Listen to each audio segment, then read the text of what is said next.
सो दोस्तों welcome to money stalkers. तो इस वीडियो के अंदर हम लोग बात करने वाले हैं मल्टीपल स्टॉक्स के बारे में। तो चलिए सबसे पहले हम लोग डिस्कस करेंगे रिलायंस के बारे में। तो जहां अगर आप रिलायंस का कल के दिन का परफॉर्मेंस देखोगे तो कहीं ना कहीं कंपनी के अंदर हमें 1% से भी ज़्यादा का हमें गिरावट नजर आया एंड 2,912 रुपये के आसपास हमें क्लोजिंग हुआ। लगातार अगर आप रिलायंस इस कंपनी का दोस्तों परफॉर्मेंस ऑब्जर्व करेंगे तो कंपनी इंपॉर्टेंट लेवल्स के ऊपर हमें ट्रेड कर रहा है। जो राउंड नंबर है जो कि 3,000 रुपीज़ का एक राउंड नंबर देखने को मिल रहा है, उसी राउंड नंबर के ऊपर रेजिस्टेंस लेवल के नीचे हमें लगातार कंपनी कंसोलिडेट कर रहा है। जब भी कंपनी रेजिस्टेंस लेवल ब्रेक करके ऊपर क्लोज करेगा, आप देखना अच्छी खासी रैली हमें रिलायंस ये कंपनी के अंदर कंटिन्यू होगा। बहुत समय हो चुका है कंपनी वही लेवल्स के ऊपर हमें ट्रेड कर रहा है, यानी कि ईयर टिल डेट से पहले भी अगर आप देखोगे, ईयर टिल डेट से अगर आप ऑब्जर्व करके चलेंगे तो ऑलमोस्ट हमें कंपनी अभी भी वही लेवल्स के अंदर ट्रेड कर रहा है। एक ही लेवल्स के ऊपर से लगातार कंपनी रेजिस्टेंस लेता है, नीचे से लगातार कंपनी सपोर्ट लेता है, इसी के बीच में लगातार हमें ट्रेड कर रहा है। तो यहाँ बहुत ज़्यादा चांसेस है कि जैसे कंपनी इसके ऊपर वन डे की कैंडल अगर क्लोज होता है तो आप देखना अच्छे खासे कैंडल उसके बाद हमें क्रिएशन देखने को मिलेगा और धीरे धीरे करके कंपनी के अंदर हमें तेजी आएगा।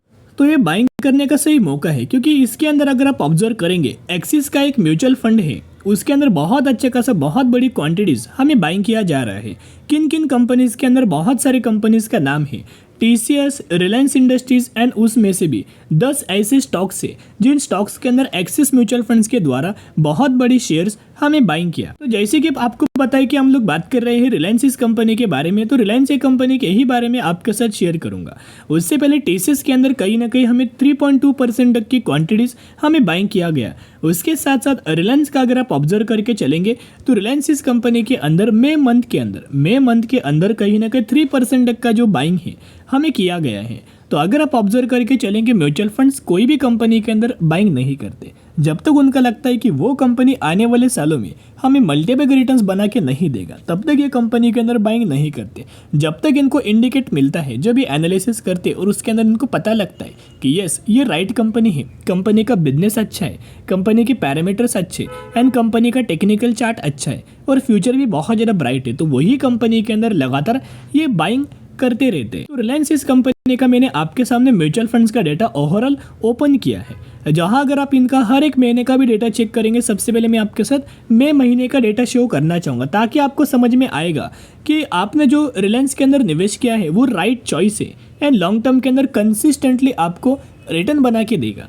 जिसके अंदर मई महीने में 165 म्यूचुअल फंड्स की बाइंग एंड 79 म्यूचुअल फंड्स की सेलिंग हमें नजर आया, जहां मैक्सिमम के अंदर लगातार बाइंग हमें किया गया है। उसके साथ साथ हर एक महीने का डेटा को देखेगा, दिसंबर, जैन, फेब, मार्च, अप्रैल और मई लगातार म्यूचुअल फंड्स के द्वारा हमें शेयर्स लगातार बाइंग किया जा रहा है रिलायंस इस कंपनी के अंदर। इसका मतलब क्या है, एक भी महीने म्यूचुअल फंड्स ने माल नहीं बेचा। क्या आपको यार रेड दिखाई दे रहा है? नहीं, आपको ग्रीन दोस्तों दिखाई दे रहा होगा। ग्रीन इंडिकेट्स क्या करता है? ग्रीन इंडिकेट्स करता है बाइंग का डेटा, और किन किन म्यूचुअल फंड्स के द्वारा कितने कितने करोड़ की बाइंग किया है वो अगर आप देखोगे तो चौंक जाओगे। तो सबसे पहले फंड अगर आप देख सकते हो तो HDFC है, तो HDFC के द्वारा 10,000 करोड़ की बाइंग, SBI के द्वारा 70,000 करोड़ की बाइंग, फिर निप्पॉन के द्वारा 26,900 करोड़ की बाइंग, निप्पॉन के द्वारा 27,000 करोड़ की बाइंग, SBI के द्वारा 8,800 करोड़ की बाइंग एंड कहीं ना कहीं निप्पॉन के द्वारा 32,000 करोड़ की बाइंग। यानी कि अगर आप ऑब्जर्व करके चलेंगे बहुत बड़ी बड़ी क्वांटिटीज़ के अंदर बाइंग हमें किया जा रहा है एंड परसेंटेज आप यहाँ दोस्तों ऑब्जर्व करना, ये डेटा है परसेंटेज का। तो आप ये देख सकते हो हर एक जो म्यूचुअल फंड से उनका परसेंटेज देखेगा, राइट। SBI के द्वारा तो 27% के अंदर हमें इनके पास रिलायंस के शेयर्स देखने को मिल रहे हैं। तो ये बहुत अच्छी खासी बात है एंड जिस लेवल पर रिलायंस कंपनी अपना ट्रेड कर रही है, कंसोलिडेट कर रही है, वो बहुत ज़्यादा इंपॉर्टेंट लेवल है जो कि एक राउंड नंबर भी है एंड इसी के रेजिस्टेंस लेवल के नीचे हमें कंपनी ट्रेड कर रहा है। यही रेजिस्टेंस कई बार हमें कंपनी के द्वारा हमें लिया गया है। इसी को नज़र रखते हुए जेफरीज के द्वारा बाइंग रिकमेंडेशन दिया है रिलायंस इस कंपनी को लेके एंड टारगेट प्राइस 3,400 रुपये तक का टारगेट हमें दिया गया है। तो दोस्तों बहुत अच्छी खासी और पॉजिटिवली बात है। उसके साथ साथ आपको बताइए कि हर एक क्वार्टर के अंदर रिलायंस एक कंपनी बहुत अच्छा खासा परफॉर्म कर रही है, फिर भी कंपनी के अंदर लगातार कंसोलिडेशन फेज के अंदर कंपनी करंटली ट्रेड कर रहा है। तो इससे बढ़िया तरीके से मौका बाइंग करने का बिल्कुल भी नहीं है। तो एक ग्रेट अपॉर्चुनिटीज है। तो एक रिक्वेस्ट करना चाहूँगा, जितना आपको कंपनी गिरावट के अंदर नजर आए उतना कंपनी के अंदर by on the strategy apply करना। अभी क्या है ना, बहुत सारे लोगों को डाउट्स था कि सर जियो का जो IPO है वो मार्केट के अंदर कब आएगा। राइट, हमें तो पता है कि जियो का आईपीओ आने वाला है, रिटेल का आईपीओ आने वाला है, लेकिन इसका डेट क्या है या फिर कौन से साल ये आईपीओ आ सकता है, उसका कोई हिंट अगर मिला है तो ज़रूर हमें क्लियर करना। तो एक हिंट मैं आपके साथ शेयर करना चाहूँगा, मैंने पहले भी ये डेटा आपके साथ शेयर किया है। ये डेटा आया था दिसंबर 2023 में, ये रिपोर्ट अनाउंसमेंट किया गया था दिसंबर 2023 में। इस डेटा के अंदर ये क्लियर कट बोला गया है कि रिलायंस रिलायंस जियो का जो आईपीओ आने वाला है वो नेक्स्ट ईयर आ सकता है। खबर आया था दिसंबर 2023 के अंदर, तो उस हिसाब से अगर आप देखा जाए तो दिसंबर 2024 तक रिलायंस जियो का आईपीओ में मार्केट के अंदर आ सकता है। तो रिटेल का आईपीओ कब आएगा, जब इनके द्वारा ये भी स्टेटमेंट दिया गया था जब जियो का आईपीओ आएगा उसके एक साल बाद रिटेल का भी आईपीओ मार्केट के अंदर आ सकता, जो कि ये बहुत अच्छी खासी पॉजिटिव वाली न्यूज़ निकल के आई है। तो अभी हम बात करेंगे ना कंपनी के टेक्निकल चार्ट के अंदर। बेसिकली कंपनी का बिजनेस आपको बताए तो कोई भी कंपनी अगर आप लॉन्ग टर्म के अंदर बाइंग करते हो तो आपको इस 3 चीज़ें समझनी चाहिए। पहली चीज़ है कंपनी का बिजनेस, सेकेंड है कंपनी के पैरामीटर्स एंड थर्ड है कंपनी का चार्ट। तो बिजनेस आपको बताए रिलायंस का बिजनेस क्या है, मल्टीपल सेगमेंट से बिलोंग करता है, जैसे कि O2C सेगमेंट से कंपनी बिलोंग करता है, as well as retail segment से कंपनी अपना रेवेन्यू जनरेट करता है, रिन्यूएबल एनर्जीज के अंदर भी अपना बिजनेस डाइवर्सिफाई किया हुआ है, राइट, मल्टीपल सेगमेंट से बिलोंग करता है। तो अगर बिजनेस अच्छा है तो पैरामीटर्स बढ़ने चाहिए, और अगर पैरामीटर्स बढ़ रहे हैं तो कंपनी का टेक्निकल चार्ट भी अच्छा होना चाहिए, राइट। तो ये सारी चीज़ें हमें रिलायंस के अंदर अच्छी नजर आ रही है। तो चलिए अभी हम लोग क्या करेंगे ना, कंपनी का टेक्निकल चार्ट को स्टडी करने की कोशिश करेंगे। तो टेक्निकल चार्ट आप यहाँ देख सकते हो, नीचे से लगातार दोस्तों रिलायंस कंपनी का एक सपोर्ट लेवल देखने को मिल रहा है, जो लेवल है 2800 रुपये का ये लेवल है, जो कि एक सपोर्ट लेवल है। ऊपर से अगर आप रजिस्टेंस देखोगे तो ये लेवल से 3000 रुपीज़ का लेवल, यानी कि एक राउंड नंबर। जब भी कंपनी के अंदर गिरावट आता है यही लेवल्स के ऊपर कंपनी क्या करता है, सपोर्ट लेता है, और उसके बाद तेजी आने लगता है। आप देख सकते हो पहली बार हुआ सपोर्ट लिया, फिर तेजी आया, फिर सपोर्ट लिया, तेजी आया, एंड थर्ड बार भी कंपनी ने सपोर्ट लेके तेजी आया। ऊपर जब भी कंपनी जाता है ना, ऊपर से कंपनी लगातार दोस्तों रजिस्टेंस लेता है। जब भी कंपनी के अंदर रजिस्टेंस लेता है कंपनी के अंदर गिरावट आती है, आप यह देख सकते हो।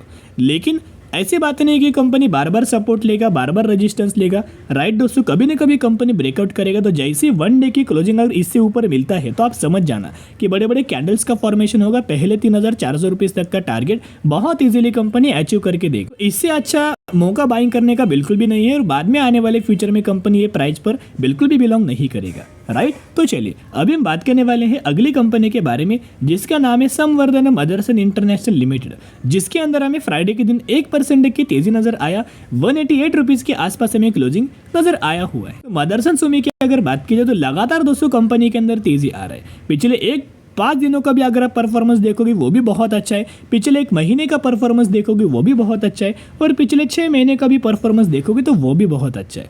अभी ऐसा अचानक से हुआ क्या कि मदरसन सुमी जैसे लार्ज कैप कैटेगरी वाली कंपनी के अंदर हमें 1 महीने में कितने % तक का रिटर्न दिया है, अब देखिएगा 41% तक का दोस्तों रिटर्न दिया। लगातार कंपनी के अंदर तेजी आ रहा है, एंड जब से कंपनी 100 रुपये पर हमें ट्रेड कर रहा था तब से मैं आपके साथ शेयर कर रहा था कि यहाँ बाइंग करने का सही मौका है। बिल्कुल भी कंपनी के अंदर बाइंग करने से डरना मत कि कंपनी नीचे आ जाएगा, कंपनी डूब जाएगा, नहीं दोस्तों।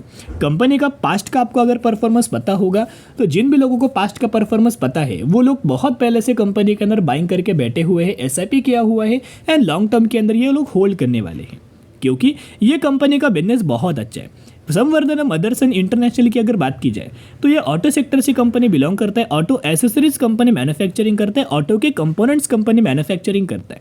तो जिसके माध्यम से ये सिर्फ बिजनेस की वजह से तेजी तो कंपनी के अंदर आ रही है, लेकिन टेक्निकल चार्ट है ना उसके अंदर भी एक चीज़ बना हुआ था और उस चीज़ का ब्रेकआउट दिया है, और जैसे ही ब्रेकआउट दिया कंपनी के अंदर तेजी आया।